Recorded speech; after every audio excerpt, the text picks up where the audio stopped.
Hey everybody, welcome back to the Skillist podcast. I'm Matt Corradino, St. Croix, Caribbean Earth Skills, that's how we do.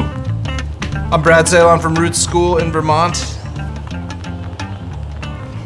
Nice pause there, you gave it a little pause there. I didn't run over you while today you said it. What are you trying to say? Sometimes you saying I'm running over you? What were you saying? What? How's that? What are you... So today, here I'm inside. Why am I inside? Because there's a bunch of people outside. People, I want to run off by myself alone in the woods. We're talking about the lone survivalist, the myth of the lone survivalist. So I kind of... Is that really this topic is really interesting to me because when I started studying these skills, that was what I was obsessed with, was myself going off into the woods to survive by myself. And then... You were obsessed with yourself? Yes, especially... I don't like that. Doing it by myself. No, but yeah, I mean, that was the thing, was the dream in my mind, or the imagery in my mind, the fantasy was, you know, self-sufficiency.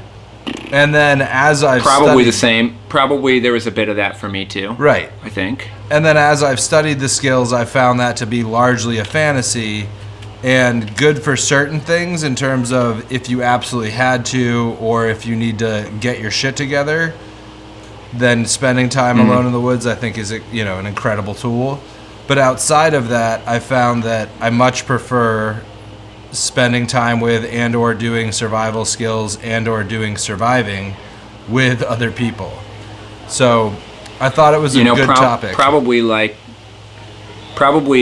a part of that is, you know, you have these people who are into these skills, and like maybe there's not as many of us out there as there are people into other things, but like people tend to be pretty individualistic about this thing, and when you're individualistic, you think of yourself as outside of society in general because you're into something different, you know. But you know, we're only different because we're only but so different from anything. I'm talking about as individuals, not as survivalists, but you know, you can only be but so individual. Right.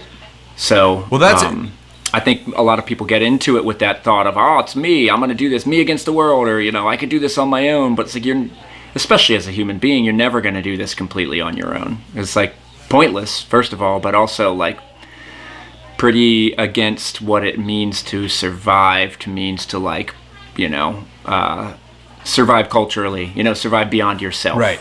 So it's funny, real quick, it made what you just said made me think of, I was talking to a guy who runs another school, and he was saying how funny it is how all these schools tend to like talk shit on each other or think they've got the right way to do it, or that there's friction between schools. And he was saying how he thought that was interesting because the amount we have in common with each other as people who run schools or people who are into the skills is so much more than just your average person off the street, that, you know, then we decide to nitpick all these little things and say, they teach debris shelter this way, they've got it all wrong. And how funny that is when really we all have so much in common, all the people who are doing these skills. You have a baseline of values that's, you know, crosses political boundaries, crosses socioeconomic boundaries, and it really is, you know, a through line with all the people who study these skills is there's this innate, you know, acceptance of love of nature or the natural world, the importance of protecting and conserving the landscape. So now you said values, right? And you're talking about we started getting into like a more general kind of conversation, which is good. It's important. And how, like, to me, I see it relate back is that, like, you know, as there's competition is a reality and cooperation is a reality, and there has to be a balance of both of those things. And in our modern world, it's so much like interface with the computer screen, so you're by yourself. Even though it's social media and you're like interacting with other people, you're really by yourself in that time. You're missing out on all the nuance of an actual conversation, facial expressions, and neuroscience studies have shown that like if we're as we're by ourselves and as we're analytically thinking, which you're going to do more if you're by yourself, that we tend to be more competitive, and that in person, our actual interactions with people tend to be more cooperative. And that is like when we're intuitive and we're feeling, you're around the other person, you're communicating with words, but there's so much more there's way more than the language that we pay attention to. Like, and you could argue it, but it's very easy to disprove the fact that it's all not, so much of our communication is nonverbal. And so I think of it like, first of all, I try not to talk any smack on any other school publicly. Privately, there might be a couple out there that talk a little smack on privately, but even if I did talk a little bit of smack, if I was around that person, I naturally, from me, it comes forth as like, okay, I'm going to find the cooperative way to do this. And so that tends to happen. And I think that like gets back to this subject that we're talking about, is like, a lot of times you're the only weirdo who's into rubbing sticks together to make fire and like sleeping in a pile of leaves, and you're the only one doing it, so you're out there by yourself. And it's like, so do this on my own. I got to be able to do it by myself. And then, you get into a group kind of situation, and there's a whole skill set missed out on, which is, like, you're way more efficient in that group if you know how to work with a group. It's like a separate skill set. So which is more valuable? Being able to do it entirely by yourself, or being able to do it, like, be efficient in what you're doing survival-wise with a group? What say you? Yeah, man. So I think, first of all, when you're a beginner and you just have a lot of concepts about the skills, I think a lot of students come to us and their conception of what they're going to be doing is very different than what they actually end up doing. And then the harsh reality of what the skills entail starts to register. And I think when you're a beginner, you don't even know how hard it actually is. It all seems hard, or it all seems out of reach. Once you're into the skills a bit, then you have more of a sense of how hard they actually are, which ones of them are really doable. Like, okay, making a fire by friction actually isn't that hard once you're skilled at it, but getting 2,000 calories is really hard. Or making a shelter... no matter how good you are at it, it's usually pretty difficult. Or making a winter shelter that you can actually survive in long term, and then maintaining it and keeping it warm and fed with firewood and, winter living, I would say, is a pretty hard one to do by yourself. That's why you gotta have a good debris hut. But I mean... I think that's a big one, is that when you don't actually know anything about the skills and they're all scenes from movies or books playing in your head as opposed to real life engagement, it's really easy to think of like the lone man surviving against nature, versus once you've done them a bit, you're really starting to think of which of my homies would I prefer to be doing this with. real quick. Oh yeah, and that's like a story that's been passed down. You look at most every culture has that, like vision quest like experience where people, like a typical one that you might read about is like at a certain age, as a rites of passage, that speaking of other people intruding on your space, I don't know where your bow got put, buddy. Why is it every time we do these podcasts, my son needs his bow? It's right there, hanging up, right there. You should teach him some awareness skills. There it is. Come and show it. Come and stand in front of the camera and check. Gotta come over here. Nice. His first bow. Yeah. That's awesome, Leo. Oh yeah. Now get out of here, kid. Can't wait to shoot with you in a month. I'm just kidding. You need me to string it? It needs to be string it. I'll string it. Proper way to string a bow. Boop. There you go. Oh, now you want to stand in front of the camera again. He's so cute. He's so cute. Burp, burp. Get your dirty hands off of me, Dad. Okay, now get out of here, kid. I'm just kidding. Here, no, take it. Did you want it? Yeah, I think you just said you don't like that.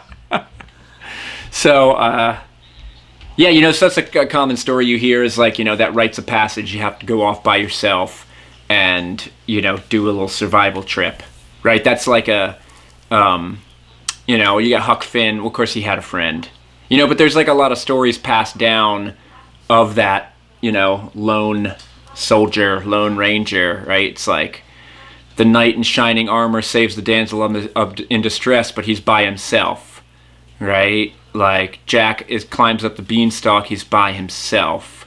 And so there's like this, I don't know what else to call it, this rites of passage, this like journey. And people view survival skills through that journey lens, and when you read like survival tales, like actual, like, stories of people who actually had a survival situation, actually had to keep themselves alive.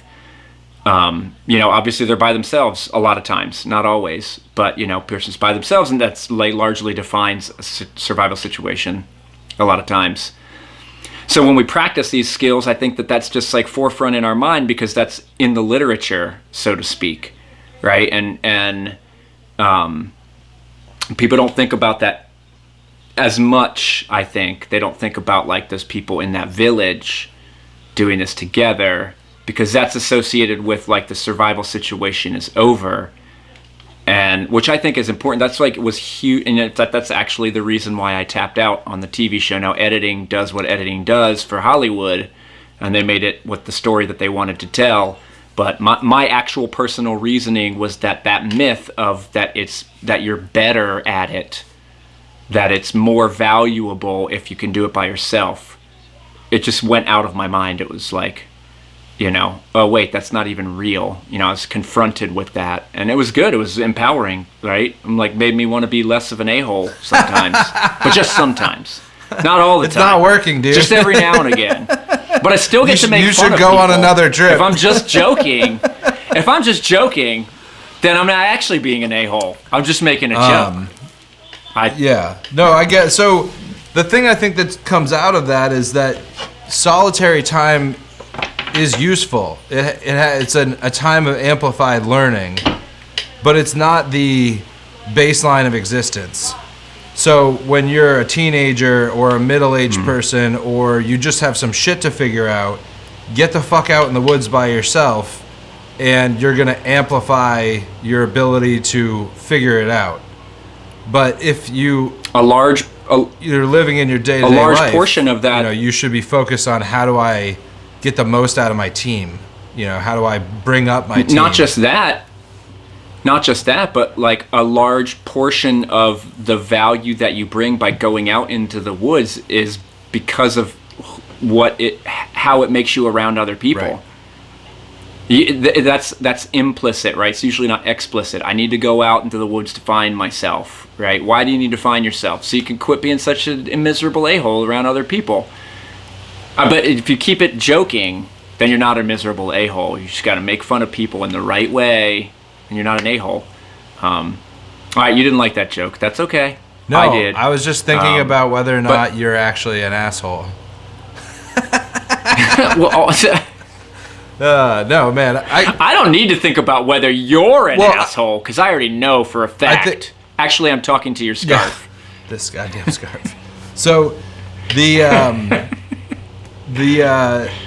thing that's interesting there to me is, when you're bringing yourself back from being alone, you have this enhanced value of being around other people.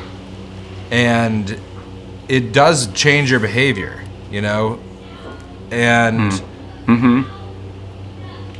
I say it changes your value system. Whether or not it changes your behavior is probably up to that minute. And I think that's more powerful. Right. Well, yeah. So, I mean, the ability to go out and be alone is important. And I think one of the things that I witness with people, that we're teaching hunting to, or that we're teaching different skills to, is the idea of spending that much time alone in the woods can be a real challenge. And it's something that we work with kids on in terms of like spending time alone at their sit spot. I think it's a thing a lot of people aren't used to, especially without a device, without a video game or a phone or a computer in front of them. People are like, what am I going to do? But I think it's a big value to have the skill of being alone, because it allows you to, go and forge yourself into something that's more useful to your community, or to go like face your demons. But then the other side of it is, in terms of looking at teaching survival, what I've realized is one of the things I really have to harp on about is, do you know how to work in groups, and do you know how to get the most out of doing survival as a group? And what does it look like to share the labor, or to divide into roles, or to embrace your differences, so that a lot of skill sets are covered in depth that wouldn't be by one person broadly studying all of them. I find it interesting, and there's a lot of cultures that you'll read the term like the coyote people or the bird people, and it's a different way of looking at the world where it reduces the alone time, because they're entities that are more than just these animals that are below us. And to me, that speaks to the fact that people recognize that there's more. When you have a nature connection, right? You don't feel as alone, because you feel part of the landscape, as opposed to just this lone soldier like coming in to reap whatever it is that's out there. And then when you start to feel that more, like, okay, wow, I'm connected to everything that's around me, I think it increases the value of being around other humans. And I also find it interesting that like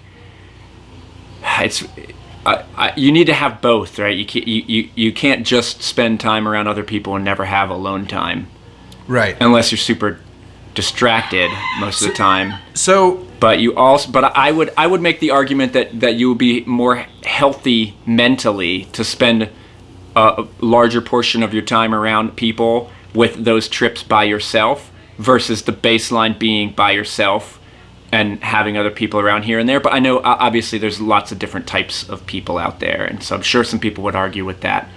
Well, but are those people more mentally stable? I don't know. Well, and it's interesting. Look, I think there's a balance that needs to be met, where you see, if you back away from the primitive skills world or the nature connections schools or whatever. God damn, did I say nature connection? Somebody shoot me. You didn't.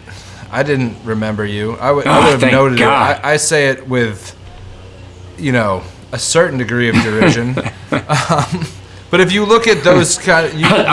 Are we hating on them? No, a little bit. But I'm about to hate on both. So, like, the tracker school and Tom's writings veer really heavily towards individual skill development, and he was always talking about how you have to develop all of the skills and you have to be a master of everything. And this could just be my experience of those skills because of what I got when I was there and who I was when I was there and when I was reading all those books 20-something years ago. But my experience of it was very individualistic, and then I went to other schools, WAS and other schools that were so focused on community that it was at the detriment of individual skill development. And I think the truth lies in the middle. I don't think you're saying it with quite the same... I don't think you're saying that with quite the same feeling that I felt it the first time you talked about that.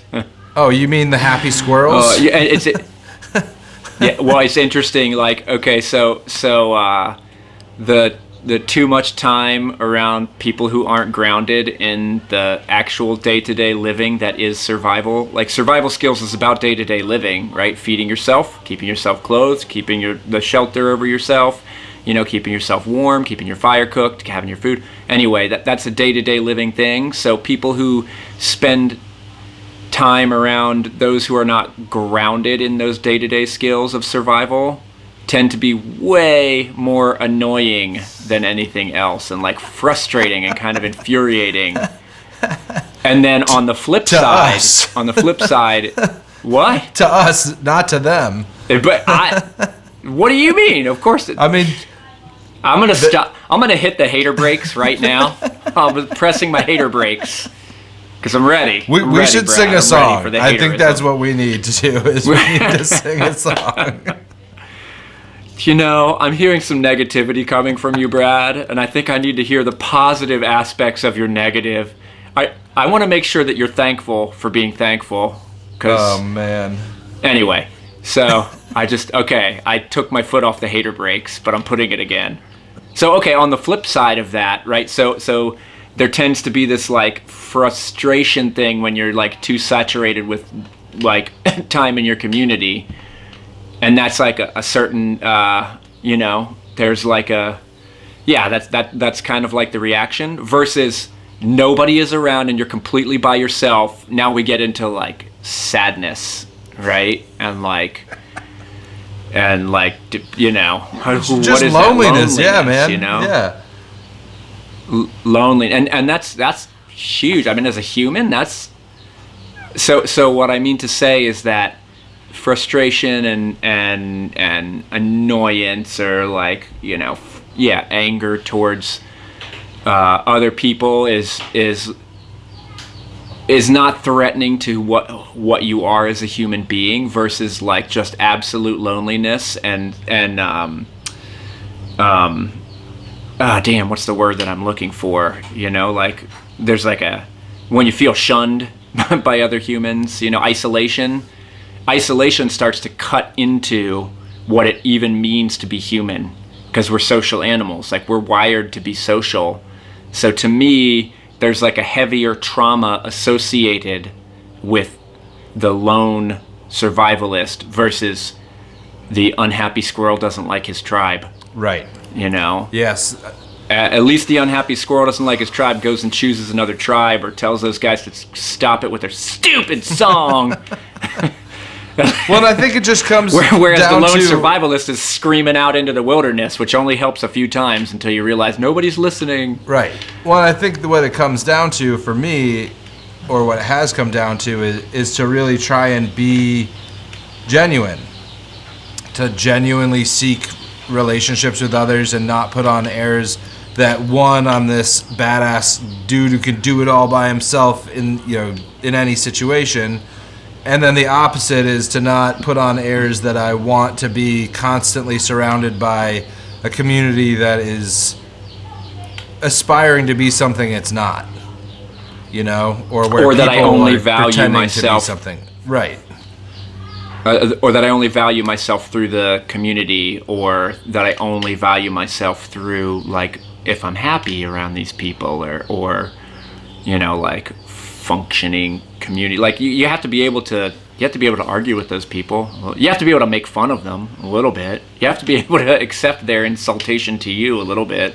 Well, right. And I think I'm not an asshole. You know, something that just occurred to me really is learning these skills in a vacuum is really dumb.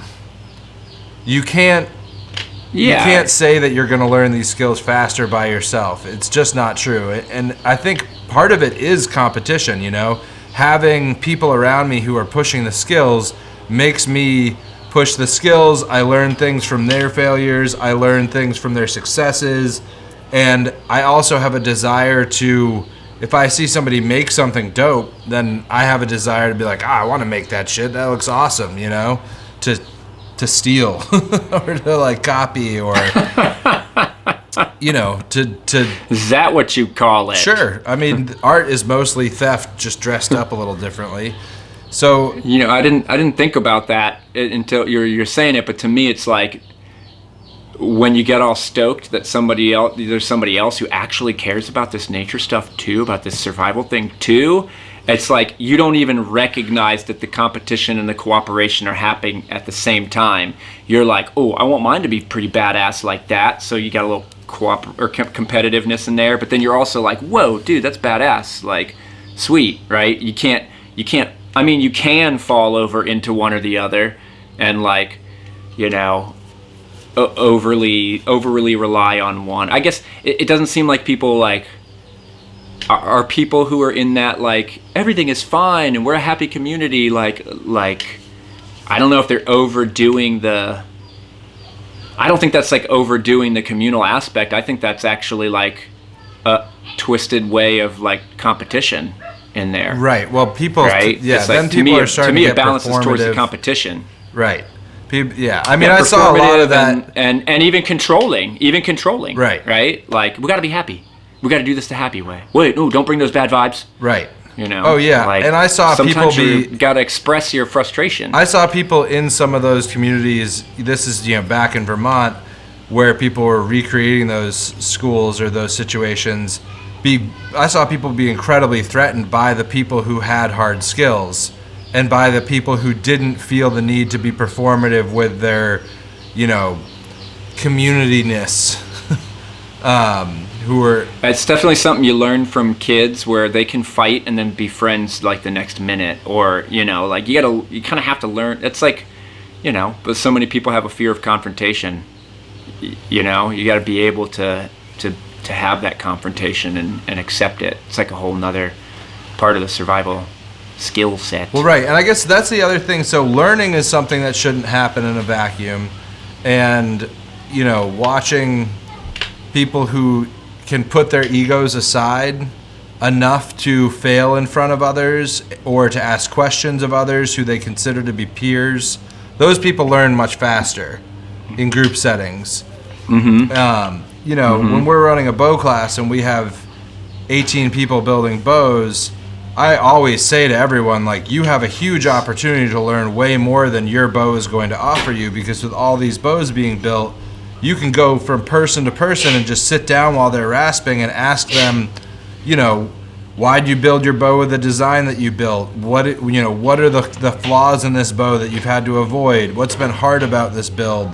Because every stave is so different that, or just, I didn't realize how a person with a draw length that's 6 inches less than mine, their bow is going to be much shorter than mine, and that means the amount of wood per limb is like half as much in terms of the amount of wood there, or even more than half as much. And so, that guy's stave is much denser than mine. There's just so many different things you can learn by doing it in a group. You're looking over at somebody else's hard stave, Brad? Is that what's happening? Ideally, right now? they'll even let you hold it. Yeah. We're stopping, right? We're going to have to push the brakes on that one. Oh, man. So I was thinking as you were talking about that, you were mentioning earlier about like a lot of times Tom, at tracker school, he would teach about, like that you have to master every skill and that you have to be proficient at all of those skills. And also, like a lot of his book, it's like, it's just him. Lone survivaling it, it's like a lot of his learning came that way. And then also grandfather as well, that story of like a lone survivalist. But then at the same time, in the same classes, and in especially like even lean more the other way in other classes, it's all about creating need outside of yourself. And then he would always say, like it's always more powerful, always, if you create a need outside of yourself. And I think if you read any like survival literature, like stories of people who actually survived, most of the time there's a even if it's not directly stated like this, paraphrasing, but it's what can I bring back to the world. The one that I think about is the 436, the one about the guy who was on a boat in Mexico, drifting across the Pacific, burly. But that was his thing, was his daughter. And like wanting to because he had to move away from El Salvador because of gang violence, and that's what one of the things that helped him get through mentally was his daughter, and trying to recreate or the thought of being able to rebuild his relationship with his daughter. So having that need outside of yourself, and like I even think about like my time on the TV show, it was like I was not creating a need outside of myself. A lot of my reasoning was to self-improvement, honestly. That was my reason for going, wanting to challenge myself and thinking that there was something that I needed from that experience. And I ended up not valuing it to the same extent that I could have to win it. Whereas you look at Clay, who won it, he said that his reason for going onto the show was so that he could provide a lesson for his sons of perseverance. So he created a need outside of himself and made it through that time, based largely on trying to reach that need, which was about other people, whereas my selfish ass was out there rolling around not catching shit. Anyway. So we need that, right? We need that reach out towards others. That makes me think of a couple things. One, there's so much drive, especially I see in men, especially in men around our age or even younger men, this drive for self-improvement. And I think that it can be a really hollow journey if you don't have that purpose beyond self. Or I don't know if I think you could do that self-improvement, but for the reason of being less of an a-hole. Right. That's what I'm saying, is that if your reason to improve yourself is so that you're of more value to your community, then that gives you this never-ending purpose beyond self. And that will empower you to reach higher levels of improving yourself. But if it's just, I need to be cooler so that I feel better about myself, that doesn't really lead you there. It's a bottomless pit. You'll always find something, that you're not satisfied with. It makes me think of, we were talking one of the other previous episodes, you were mentioning about how, paraphrasing again, but nature doesn't care, your problems are not going to change the way that the sun rises every morning. And so it's it tends to break you down and, forces you into a sense of vulnerability. Right. And and we tend in our society, towards the opposite, where we don't allow any vulnerability, especially around other people, where there's a big power in that vulnerability. Hey, I could use some help with this bow drill right now. It could be as simple as that, and it improves survival chances. Right. It's, you only increase your ability through that shared aspect, right? Which tends to be tough, I think, for people such as ourselves who are in the teacher position, because of that myth of the lone survivalist. This guy's got to be able to do all this shit, because why the hell did I pay $1,000 for this if he can't do everything perfectly?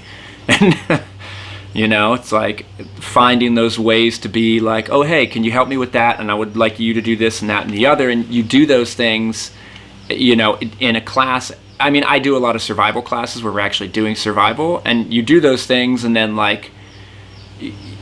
provided you do your part, if I do my part, it's always across the board. It's always more empowering to the students, because not just that they were involved, but I was bringing my humanness to the table, and it allowed them to be not as good at it.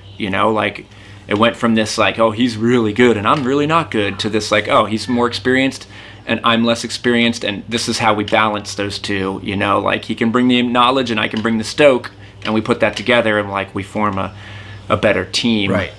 And it's so here's the tough part, is how do you teach that, right? You can't just, you can say it, you can teach it in a lecture form, you can give an encouragement, but usually people have to go through the difficulty of experiencing it. A couple things here. What you're talking about there makes me think, when you hit this point with a skill where form and function combine, where you can make a skill that's pretty, but it's not as functional, or you can make a skill that is functional, but it's kind of clunky or ugly.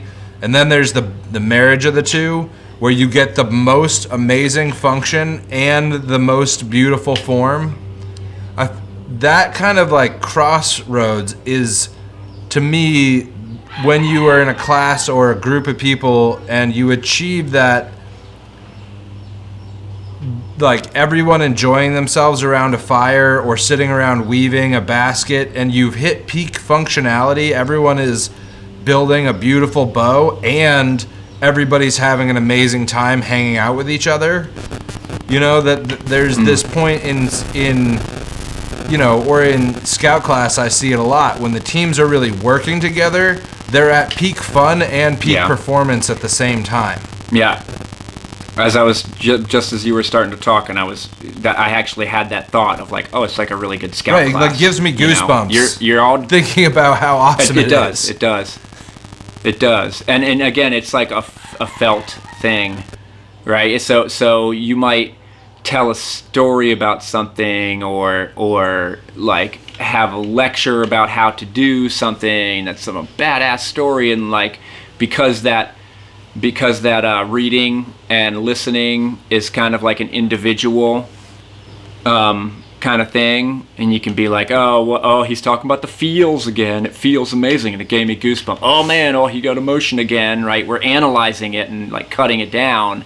But then you do it and you feel it and you get those feels and you're like, holy shit, there's this whole world that I haven't been exploring. And I think really like it's something that separates. It's a good way to tell whether or not your survival instructor is skilled or not. Because typically speaking, and I'm talking about across the board, right? I'm talking about like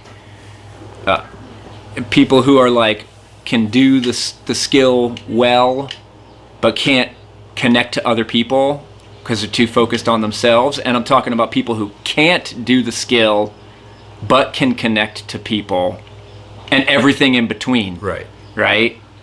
Like if you go to that school to learn and you get the skill and you get the feeling, you're like, okay, these people are skilled. Right. Oh, this is a place to return to. It's so, you know, you need that for it to be complete. Right. And is it just because it's typically was not valued in our society for so long that you had to be a weirdo to be into survival skills? You had to be a weirdo into like going out in the woods by yourself? I mean. Well, I mean, when I first started the school, I was so obsessed with my skills, and also I wanted my students to leave, and my main focus was their skills, and I didn't really care if they had a good time, as long as they were getting the most out of it. And then I'm the a-hole? Are you kidding me? And then as years have gone on, we are the a-hole. Sarah has tempered me and been There's a oneness of a-hole. You know, you don't need to wake up people at 6 a.m. and run them ragged until 10 p.m. That's not what they want. And I was like, but you can. But I want them to learn this list of things, and if they don't learn everything on this list, then I have failed as a teacher. You know, instead it's like, wait a minute. That's what late night bow time is for. If people have a remembrance of working the skills as fun, the likelihood of them doing more of it is much higher.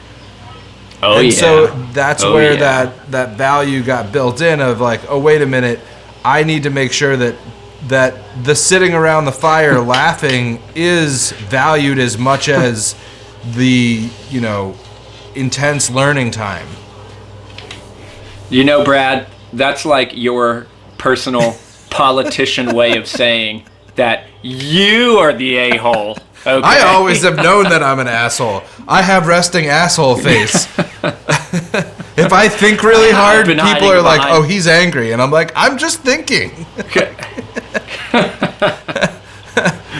Is that the opposite for me? If I'm making some jokes, I actually hate you. Can't stand you. I gotta make some jokes to entertain myself. Maybe. Is that the truth? Don't tell my wife. It's not true. It's not true. I developed scowling in high school, and it's always just stuck with me. Oh, boy. So speaking of being an asshole, I think one of the... What? Of me being an asshole. I think one of the things that's it's been interesting as, you know, we've gone on, I've had these moments of connecting with other people who run schools, and something I hear time and time again is that... Why would you do that? Those guys suck. Right? The competition. They're not as good as me. When I'm mining the competition for their secrets. Brad, no. It's not competition. It's cooperation, okay? One of the things that's become really clear is that a lot of us feel a sense of isolation in that if you're running a school, you're usually doing it with one or two people at the head of it, and you are the person you know who's the most into the skills. A lot of the time, you're the person you know, at least in your immediate day-to-day life, who knows the most about the skills. And so you end up a little bit peerless. And there's people around the country who are as skilled as you or more skilled than you. And that's why the gatherings are such a good time, because you get to hang out and be a student again and learn from other people and connect with people who give a shit as much as you do. But then we all go back to our little islands, and it's been really interesting because that's my experience of it. Is like when I was learning the skills, I was surrounded by peers and it was so goddamn fun, and we were all pushing so hard, and it really brought everybody along. And it's been hard in my later life to find the same level of, you know, foot on the gas of learning the skills outside of those moments of being around tons of other people who are working on it. And I still build tons of bows. Who end up being students, and like you're the teacher and they're the student, so there's still an isolation there until you hit the nail on the head. Some of those are like the most magical classes is when you're like in this group, you know, as the teacher, I'm saying, right? And the students feel that more. So that lends itself towards busting that myth of the lone survivalist too. Well, and that's, I mean, it all comes down to like everybody's fallible. Everybody has their moments, or everyone's got their things they're not skilled at, or, you know. And how do you bring that fallibility to the group in a way that's like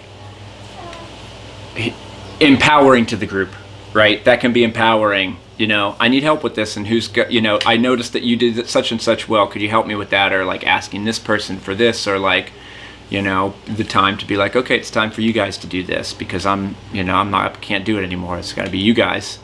It's one of the things that was really hard on me mentally was when I was out in the woods at doing the show. Like, you know, you fail a lot in survival. It's just like any predator, except for snakes, any predator fails the majority of the time in bringing home meat, and you keep doing that and there's nobody around to be like, oh dude, it's all good, like, you know, you're gonna get them tomorrow, or anything. And like any kind of connection with another human. Anyway, you know, usually, so I was having these failures, like as you have as a predator, you have failures. That's part of being a predator. And so I'm having these failures and my mentality was eroding. And so I was like, damn, why is that eroding? You know, I've been practicing, I've been preparing for this. Why is that eroding? And then I start going back, okay, like, all right, one of the times when my mentality did not erode, one of the times that like my mentality was so right there and things flowed real. And when I say flowed, I mean like the animal showed up and I hit it, you know, like the opportunity presented itself and I, you know, like put the shelter in the right place, whatever that, you know, means. Like success followed. And invariably it came back to times when I was teaching in a group and I was like, oh shit, like it's not just that like being able to provide for the group made me feel better. It's that my mentality was better because of the group, right? There we go back to the need outside of yourself. It's really easy to stay locked in if there's a whole bunch of people that are trying to eat as well, you know? It's like it comes naturally. The mentality seems to like come from outside of you and be this thing that extends beyond just your mind, right? So, oh man, I almost neuro-nerded out. I almost got into some neuroscience there, but I'm hitting the brakes on the super brain nerd, you know? But there's a lot of, you know, it's well studied about like the effects of just something being observed, right? Scientists do these studies, there's scientists who have done these studies on people about like, was it observed or not? And doing an empirical study of that, and just observation affects the results, even when people did not know that they were being observed. It's interesting. I was thinking about, you know, one of the things to talk about in this is what skills are best practiced in groups, and it's almost All Well, I of was going them? to say it's almost more of a question of, are there any skills that are best practiced by yourself? I don't think so. Because I mean, I really don't. and if you know how to do them in a group, like you can talk about how being in a group and hunting, there's more noise, there's more scent, there's more chance of getting busted, but at the same time, Yeah, but you can surround that right, thing. at the same time, your chances of success as a group, if everyone is trained well and everybody is at least somewhat on the same page, those liabilities that you get from being with more people get vastly outweighed. They reduce. Right. They reduce, yeah. And that's, yeah, totally. That's the thing about teamwork is when the team is failing to work together, it seems like I would just be better off by myself. But once you work through all the bullshit of figuring out to put your ego aside and figuring out we're all here trying our best to get the thing done and norming the techniques and the ways of approaching things, and you start doing the performance and everyone's pulling the weight together, then man, it's impossible. Even friction fire, I can't count the number of times we've had survival groups come back and the thing that got them afire was them doing tandem bow drill. It's funny how sometimes it takes people so long to be like, hey, you want some help? Oh, so much easier with two of us. Oh, your arm's tired? That sucks. Nothing we can do about that. Here, let me try. Oh, it's not working. Let me try. Exactly. Let me try. Yeah, I'm going to be the hero here because you've failed to be the hero. Totally. Or even just, well, I learned it. Well, this is how you do it. I didn't learn it like you do it together. I learned it from this is how you do it by yourself. So, right? so you had mentioned how do you teach this, and I think the trick is you can move back and forth from being explicit about it and saying we do better as a team, but then you have to move away from that because you can't beat people into working together or liking each other. Then you have to... No, they have to fail their way into the lesson. Right, you have to set the situation up for success by making it so that they have to work together in order to succeed. And then also by role modeling. What does it mean to be a good team member? You're generous, you listen, you pay attention, you work hard, like... Well, I don't do any of those things, but I'm still a good teacher, Brad.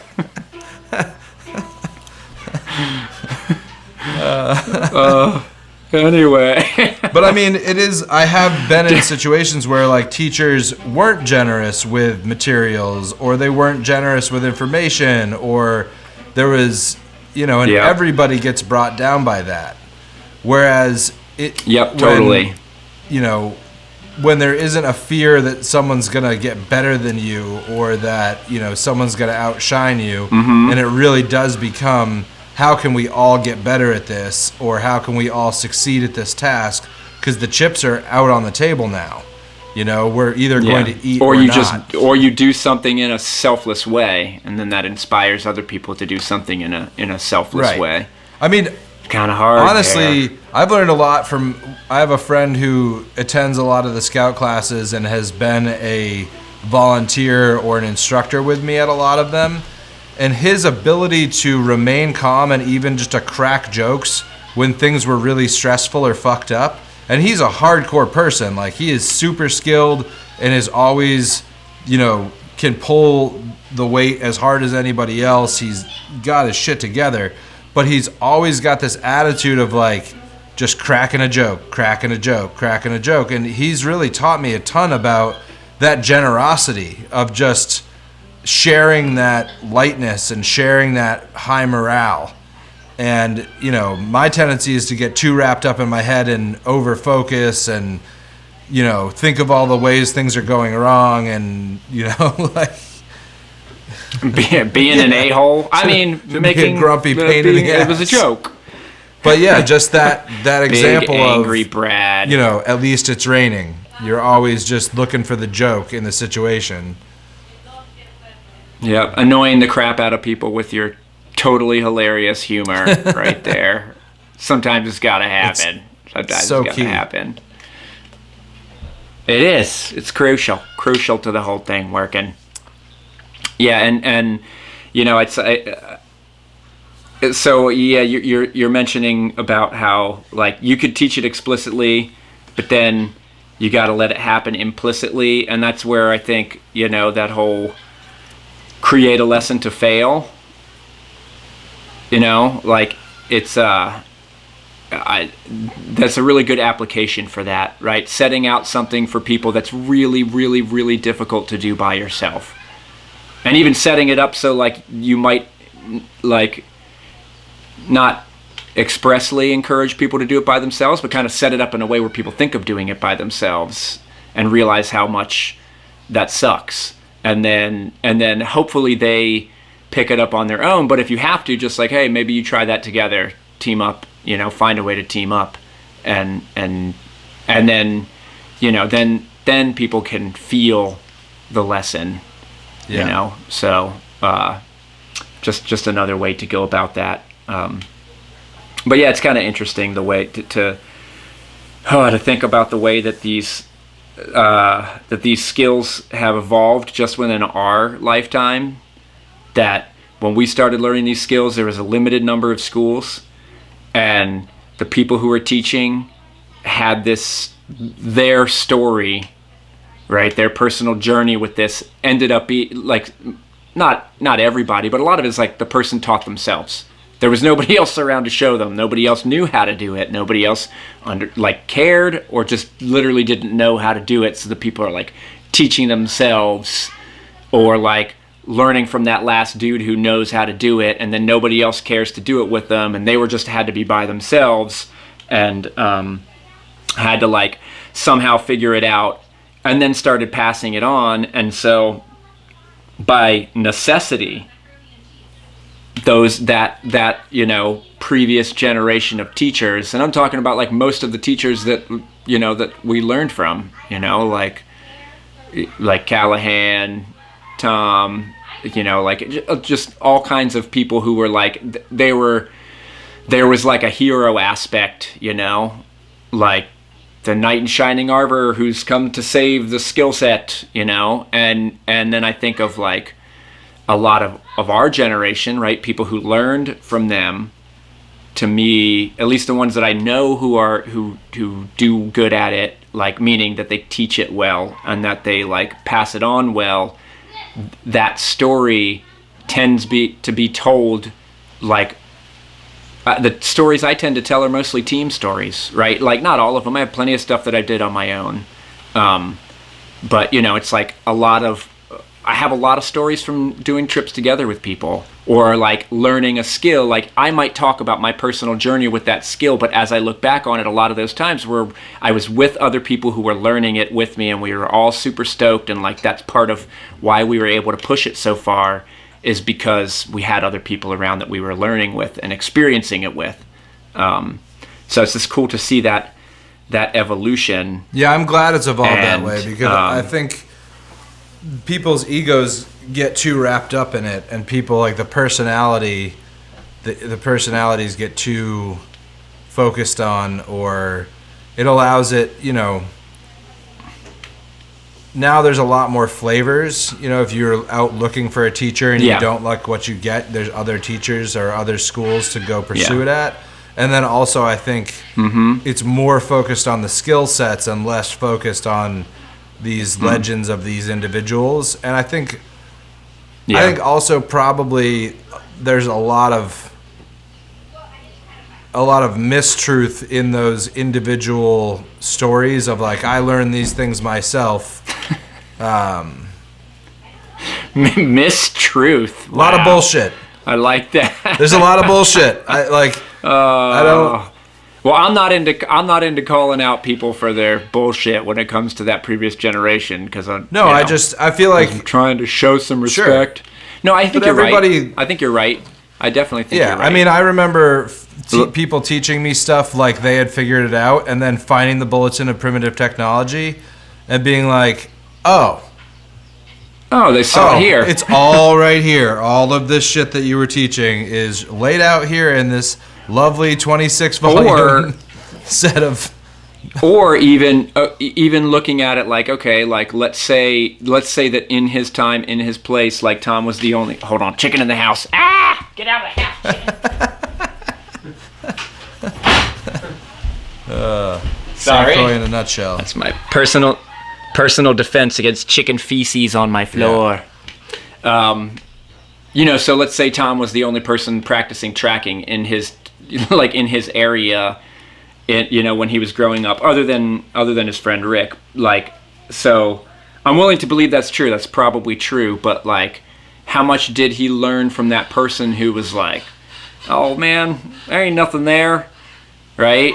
He might not have learned exactly what he was looking at as well if he didn't have that person saying, oh, there ain't shit there, right? And then figuring out how to show it to that person and be like, oh, well, no, for fuck, well, you know what? Put your head over here. Put your head over here, right? And then the person puts their head over there and like, oh shit, I do see it. And then he's like, oh shit, keep the track between you and the source of light, right? Now, he learned that by himself, but did he, right? So even, I mean, you and I are going to disagree. Can we learn it as well by ourselves? You and I are going to disagree here in that I think it was less of a metaphorical learn it by yourself than I think that there was a call when the myth of the lone survivor, and this is, I guess, one of the reasons I really wanted to bring it up, and one of the reasons I don't like that it gets perpetuated, is that it then puts an onus on the people who teach these skills or are trying to share these skills to be this mythical thing that I don't think ever really existed. I don't think anything really grows in a vacuum, and I think that the skill sets do best in learning from others, and that when you put it on people to be that mythical character, then maybe they don't mention where they learned certain things, or maybe they don't mention that, oh, I learned this from a friend, or a student taught me this, or it all becomes that's a good from point. Them. That's a good point, but however, I think you said something in there that's really key, and that I found to be more and more true the more time that I spent directly working for Tom, is that I don't think he created that. I really don't. I think the people around him who were learning from him created a lot of that because they needed it. They needed that hero figure. They needed him to be everything, and I think that happens with a lot of people, because we have this myth that it's better. Because we have this myth that you're more skilled if you just figured it out on your own. Look at that, the whole self-made millionaire. He's a self-made millionaire. It's you can't do that. Whose parents gave him... It's not possible. $250,000. We're not talking about him. We're not talking about him. This is not politics, Brad, okay? No, generally. But right. So, generally, it's... Yeah, it's bullshit. Even still, where did you... yes, exactly. But we believe it. It's not that we believe it. We value it higher. Right, so it's not even. I don't believe the people who are trying to create that myth because they feel like creating their myth. You feel that ego exuding from them, right? The people who still have the ability to connect with other people despite that myth surrounding all around them. I believe that myth was created in large part, not entirely. Okay, I'm not saying innocence here, but I'm saying I think. Don't get me wrong, all right? I'm not saying infallibility, but I'm saying that it was a co-created thing. Yes, that I believe. Right? And I even heard from some of those people even saying, I was in a class and I was teaching this stuff, and I realized at this one point in telling this one story, and he tried telling it two different ways, and he was like, when I told them that it happened like this, they paid more attention. And when I told them that it happened like this, they didn't pay as much attention. Right? Well, I think it's always been... But I will give credit where credit is due. At least the guy that we're dancing around talking about said, if you believe what he said, you're a fool to prove him right or prove him wrong. Which is pretty genius teaching. But it also makes it tough for those it's also who like a giant truth. get-out-of-jail-free card to give yourself. No! God! No, well, I told you. Exactly. Have you ever seen Have you ever seen the movie Kumare?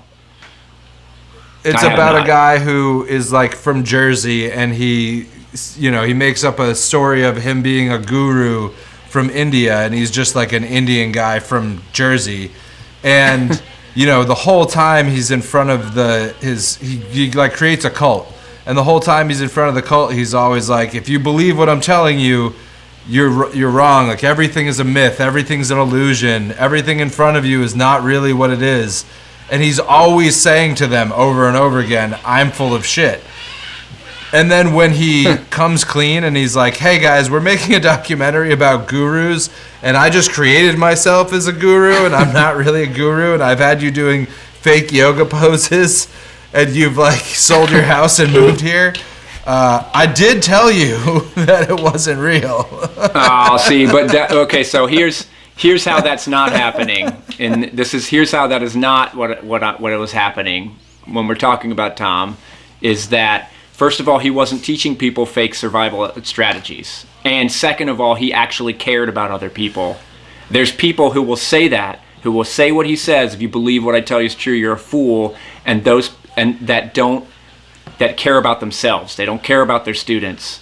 I personally know some people who have some skills and teach it and do not care about their students. And I will say that the old man cared about his students. Now, I'm not saying all of his methods were like kosher for everybody, right? I don't get that, but like, you know, here we are busting down the myth of the lone survivalist, right?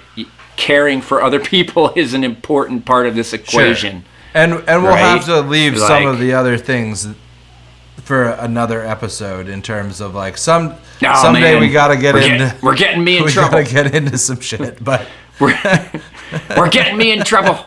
No, I mean, you and I can have different opinions about things. Well, I'm gonna need to take somebody to the airport right now, Brad. So I think we're gonna have to wrap up this episode. I just want to say, you don't like that. I don't like that. Okay. What is that blue thing you have there? No, you don't? So did you like my segue? This, lightning bolt. I like lightning bolts. It's from, our buddy, Kaiser, took some painter's tape one time and stuck it all over this bow that he had on the back of a bow to make these designs, and sat it in the window. And because Osage orange colors by the amount of sunlight that hits it, the places that have the tape didn't color as much. He was like, I'm going to leave it for like a year, and he left it for 3 months. But it still was like a pretty big difference in the place where the tape was versus where the tape wasn't. So I'm going to try to keep this tape on here for a year. We'll see how long it gets. But yeah, you sent me this stave in the batch that you sent me before the hunting class that I did not too long ago. Yeah. And I got me a 50-pounder. He has a 49-pounder, between 49 and 50. I don't know. It's, you know. Anyway, sometimes it reads 49, sometimes it reads 51. I'm calling it 49 pounds. Anyway, I finished this. I'm going to recurve the tips now, and I got my little lightning bolt tape here, and so this will sit here for however long I can stand looking at it, and then at some point I'll take it off, and this will be discolored. This will be a different color than this forever after that point. So yeah, you don't like that. That's cool, dude. I think it'll be dope, but I don't like it. No, of course I mean, not. You should have done, instead of tape, you should have glued down some banana leaves or with with a primitive glue. Oh, burn it! Yeah, I got this soapstone bowl. I don't like and I actually did this one with all stone tools. So. Oh well, I do like that. It was a really cool experiment for me. I ended up doing a fair amount of chopping, and then I did some chiseling, and then I did a lot of grinding. And it taught me a lot in terms of like, I had to leave. Chopping with an axe or with a greenstone axe? Yeah, and an adze. Okay. I have a scoop adze that I made out of greenstone and did a lot of chopping with that. I did a lot of the rough work actually with a elk antler chopper. Okay. Oh, I think I know which one you're talking about. Like your elk antler, your elk antler chopper. Yeah. So it's been resharpened since then, but I chopped a lot of the outside with this. And then, but yeah, man, it's interesting with soapstone. There's areas where there's a slightly different material in there that's much, much harder, and I had to leave those areas raised. Whereas with metal, I never would have allowed for that. I have some soapstone pieces that I got in DC, and Rock Creek Park has a soapstone valley. It's called Soapstone Valley, but it has metal bits in there, just naturally occurring. Like, I don't know what kind of metal it is, but it's like metal. Looks like little bits of steel in there. So soapstone's great. I mean, these bowls, in terms of being able to cook on a fire, it's hard to beat them. Pretty baller. Once you get them to heat. Exactly. Once you've pretty waited freaking the 6 awesome. hours it takes for them to heat up. But you don't like that. No, I definitely don't like that. So, wow. Okay, so thanks for listening, everybody. And, if there's something that you want to hear us talk about, joke about, argue about. Yeah, questions. Just let us know. Questions in the comments below. Yeah, and, So, thanks for tuning in, and we'll check you out next time, everybody. Take it easy. Peace.